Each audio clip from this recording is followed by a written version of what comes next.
నిన్నటి రోజు నయా బీజేపీ నాయకుడు ఇప్పుడు సెఫాలజిస్ట్గా విశ్లేషకుడిగా మారినటువంటి నా మంచి మిత్రుడు కిరణ్ కుమార్ రెడ్డి గారు రాహుల్ గాంధీ గారి గురించి చేసిన అతను మాట్లాడినటువంటి తీరు ఒక్కసారి ఆలోచన చేసుకొని అతన్ని అడుగుతా ఉన్నాను నేను. రాహుల్ గాంధీ గారికి తెలివితేటలు లేవు అన్నారు తమరు. మీలాంటి తెలివితేటలు ఉన్నటువంటి వారినైనా అతను పక్కన పెట్టుకోవాలి అని అన్నారు తమరు, సెలవు ఇచ్చినారు. నిజమే, మీలాంటి తెలివితేటలు వాళ్ళకు లేదు అని మేము కూడా ఒప్పుకుంటాం సార్. కిరణ్ కుమార్ రెడ్డి గారు, తమరు అత్యున్నతమైనటువంటి స్థాయికి తీసుకెళ్ళినటువంటి కాంగ్రెస్ పార్టీ. రాహుల్ గాంధీ గారు మీరు ముఖ్యమంత్రి అవ్వడానికి one of the main instrument, మర్చిపోవద్దు.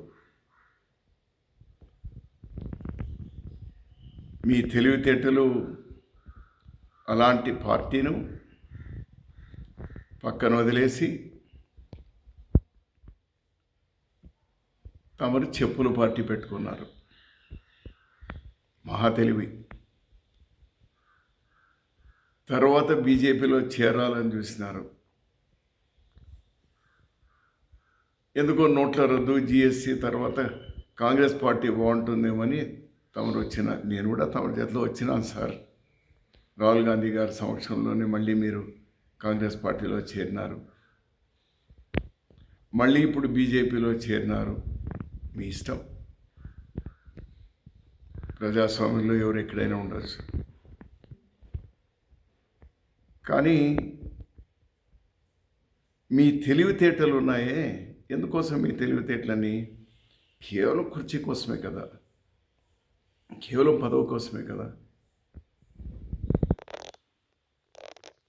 రాహుల్ గాంధీ గారు కానీ ఆ కుటుంబం కానీ మీలాంటి తెలివితేటలు లేవు కాబట్టే పదవుల కోసం ఆరాటపడలేదు సార్.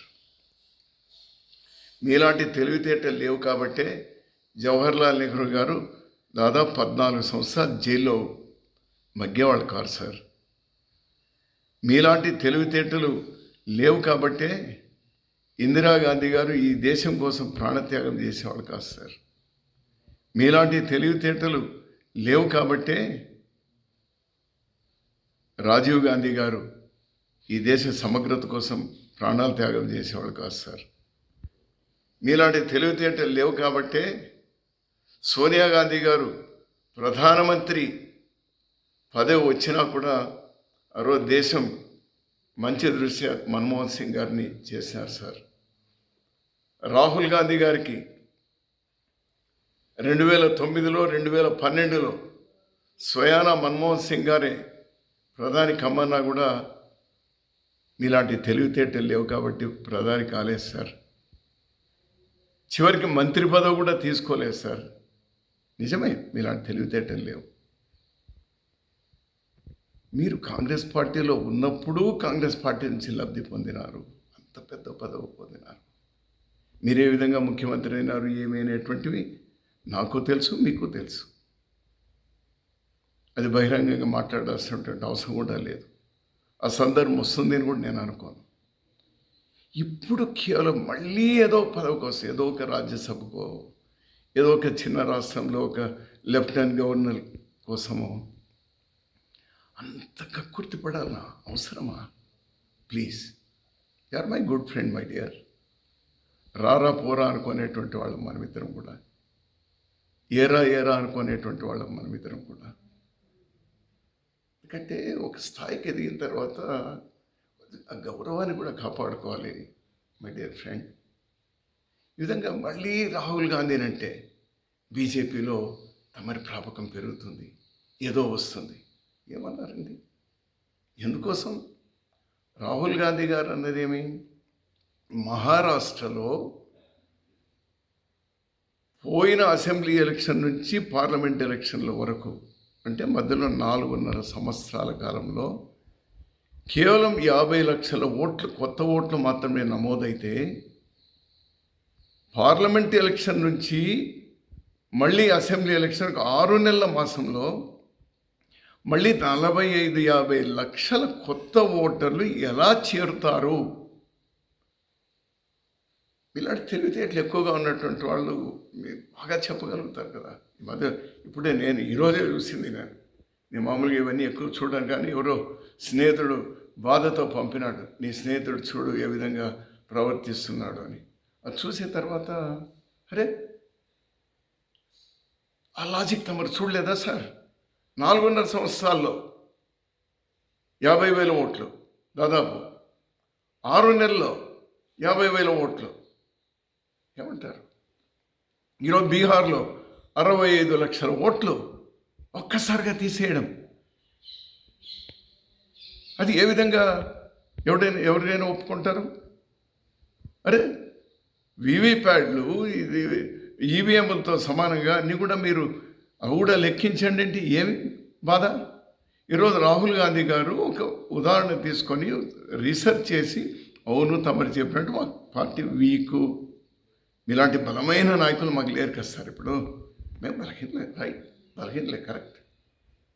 అరే, మాకు ఏజెంట్లు లేరు అని అయినంత మాత్రాన ఒక నియోజకవర్గంలో 1,250 ఓట్లు చేర్చుకోవడాన్ని సమర్థిస్తారా తమరు? ఇవన్నీ మేము ప్రశ్నిస్తుంది రాహుల్ గాంధీ గారు కానీ 25 పార్టీలు కానీ మేము కానీ ప్రశ్నిస్తుంది ఏమి? ఎవరిని ప్రశ్నిస్తున్నాం?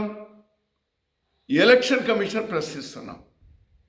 తమరికేం నొప్పి అంటే నేను, let election commission react. Election కమిషన్కి లేని తమరికేందుకు సార్? ఏమి తమరు ఈ మాట మాట్లాడితే ప్రాపకం పెంచుకోవడాక? No, I never expected. It's not correct. Better అలాంటి మాటలు రాహుల్ గాంధీ గారి మీద, ఈ దేశం కోసం అతనే పదవి ఉంచుకున్నాడు, పార్టీ పదవి. మల్లికార్జున ఖర్గే గారు అయినారు ఈరోజు. Is a fighter. ఈ దేశం అంతా తిరిగినారు. ఈ దేశంలో ప్రజాస్వామ్యాన్ని వాళ్ళ తాత, వాళ్ళ ముత్తాత, వాళ్ళ అవ్వ, వాళ్ళ నాన్న ఈ దేశాని కోసం, వాళ్ళ తల్లి దేశాని కోసం ప్రాణత్యాగాలు, ఆస్తుల త్యాగాలు, ఇంకేమి చేయాలని, ఇంకేం త్యాగాలు చేయాలి? తమరి కోసం వాళ్ళు ఒక రాజ్యసభకో ఇంకోటికో ఏమైనా ఒక త్యాగం చేయమని చెప్తారా? ఈ విధంగా పాపం కిరణ్ కుమార్ రెడ్డి గారికి ఏమీ చేయలేకపోయింది కాంగ్రెస్ పార్టీ. ఆఫ్టర్ ఆల్ ఒక ముఖ్యమంత్రి మాత్రమే చేసింది, ఇంకా అతనికి ఏదో కావాలి, దానికోసం ఏదైనా త్యాగం చేయమని అడుగుతామా? I'm sorry my dear Kiran Kumar Reddy, I'm very sorry. చాలా తప్పు మాట్లాడినాం. ఇలాంటివి కనీసం భవిష్యత్తులో పునరావృతం కాకుండా చూసుకో. వస్తాయి పదవులు, వస్తాయి పోతాయి. మనిషి గౌరవాన్ని కాపాడుకోవాలి మై డియర్, చూసుకో. సో నీలాంటి తెలివితేటలు గాంధీ కుటుంబానికి, రాహుల్ గాంధీ గారికి, వాళ్ళందరికీ లేవు కాబట్టి మేము గర్విస్తూ ఉన్నాం. మీలాంటి తెలివితేటలు వద్దు. ప్రజాస్వామ్యంలో అది మేమెవ్వరూ ఒప్పుకునేటువంటిది కాదది. తమరుగా తెలివితేటలు పెంచుకోవాలనుకుంటే పెంచుకోండి, but not at the cost of మీకు అన్నం పెట్టిన చేతిని నరికేటువంటి ఉందే. నో.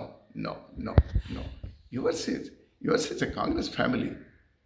కాంగ్రెస్ నుంచి పోయిన వాళ్ళు చాలామంది ఉన్నారు. కాంగ్రెస్ సభ్యులు జగన్ పార్టీకి పోయిన వాళ్ళు ఉన్నారు, తెలుగుదేశం పోయిన వాళ్ళు ఉన్నారు, చాలామంది ఉన్నారు. వాళ్ళు ఎవరో మాట్లాడలేదే. వాళ్ళ అవసరాలు, వాళ్ళ ప్రాంత అవసరాలు, వాళ్ళ కార్యకర్తలు మళ్ళీ మరొకటో ఏదో ఇబ్బందులు ఉండి పోయింటారు. నేను పార్టీలు మారడాన్ని నేనేం పెద్ద తప్పడం లేదు. But in your case what are you doing? Why are you accusing Congress party? మీ కాంగ్రెస్ ప్రభుత్వం ఉన్నప్పుడు your also there at that time, my dear, your also there. Stop ఇటువంటి మాటలు, ఇటువంటి ఆలోచనలు కలలో కూడా రానియద్దు ఇంకా. నీ ఆరోగ్యానికి నీకు మంచిది. Thank you.